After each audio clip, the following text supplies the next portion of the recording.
Layanan konseling di berbagai setting merujuk pada penyediaan dukungan psikologis dan emosional yang disesuaikan dengan kebutuhan individu atau kelompok dalam konteks yang berbeda. Dukungan kesehatan mental sangat penting untuk kesejahteraan kita secara keseluruhan. Ini membantu kita membangun ketahanan dan mengatasi stres. Akses ke layanan konseling memberi kita alat untuk memahami diri kita sendiri dengan lebih baik. Ini memberdayakan kita untuk membuat perubahan positif dalam hidup kita. Sayangnya, masih ada stigma seputar kesehatan mental. Stigma ini mencegah banyak orang mencari bantuan. Kita perlu mendobrak hambatan ini dan menciptakan budaya di mana mencari dukungan dilihat sebagai tanda kekuatan. Sudah waktunya untuk menormalkan percakapan tentang kesehatan mental. Setiap orang berhak mendapatkan akses ke layanan kesehatan mental yang berkualitas. Intervensi dini adalah kunci dalam hal kesehatan mental. Memberikan dukungan pada waktu yang tepat dapat mencegah masalah meningkat. Ini juga dapat membantu individu mengembangkan mekanisme coping yang sehat. Berinvestasi dalam layanan kesehatan mental adalah investasi untuk masyarakat yang lebih sehat dan lebih bahagia. Kita semua memiliki peran untuk menciptakan dunia di mana setiap orang merasa didukung dan diberdayakan.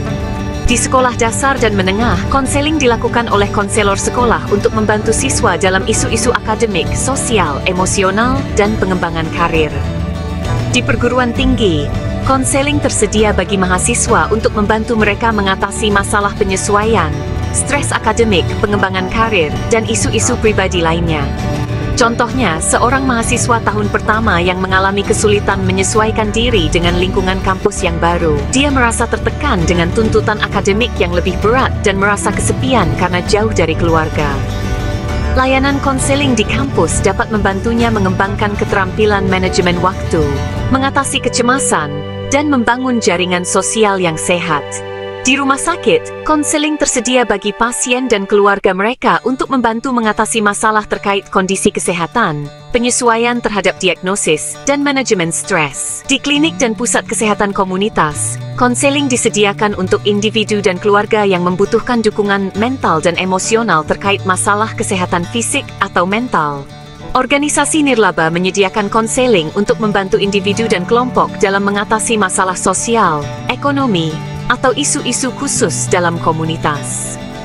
Lembaga pemerintah menyediakan konseling melalui program-program untuk membantu warga mengatasi masalah terkait penyalahgunaan zat, kekerasan dalam rumah tangga, atau isu-isu komunitas lainnya.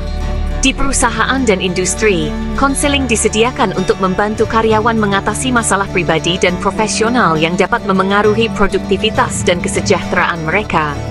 Di institusi pemerintah, layanan konseling tersedia bagi pegawai untuk membantu mengatasi stres kerja, konflik interpersonal, dan isu-isu terkait pekerjaan lainnya. Layanan konseling di sekolah dan kampus. Di sekolah, ada konselor sekolah yang siap membantu kalian dengan berbagai masalah, mulai dari belajar, pertemanan, perasaan, sampai memilih jurusan di masa depan. Nah, kalau di kampus, layanan konselingnya lebih khusus. Kalian bisa curhat tentang kesulitan beradaptasi, stres karena tugas, merencanakan karir, dan masalah-masalah pribadi lainnya. Misalnya nih, ada anak SMA yang kesulitan membagi waktu antara belajar dan kegiatan ekstrakurikuler.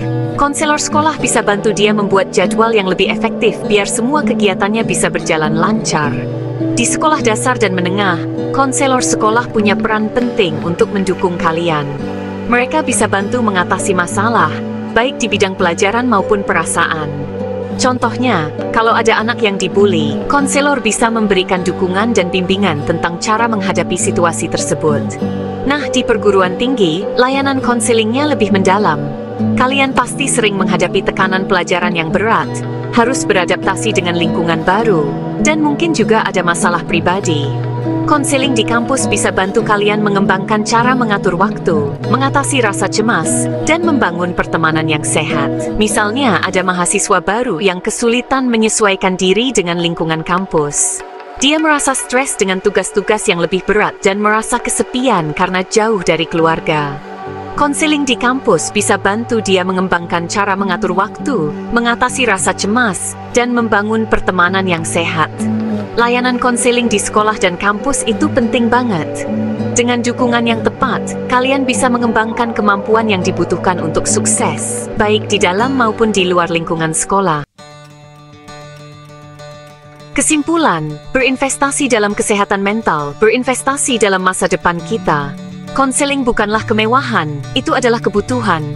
Berinvestasi dalam layanan kesehatan mental adalah investasi untuk kesejahteraan kita bersama. Dengan memberi individu alat dan dukungan yang mereka butuhkan untuk berkembang, kita menciptakan efek riak yang menguntungkan keluarga, komunitas, dan masyarakat. Ketika kita memprioritaskan kesehatan mental, kita menumbuhkan dunia yang lebih berempati, tangguh, dan berbelas kasih.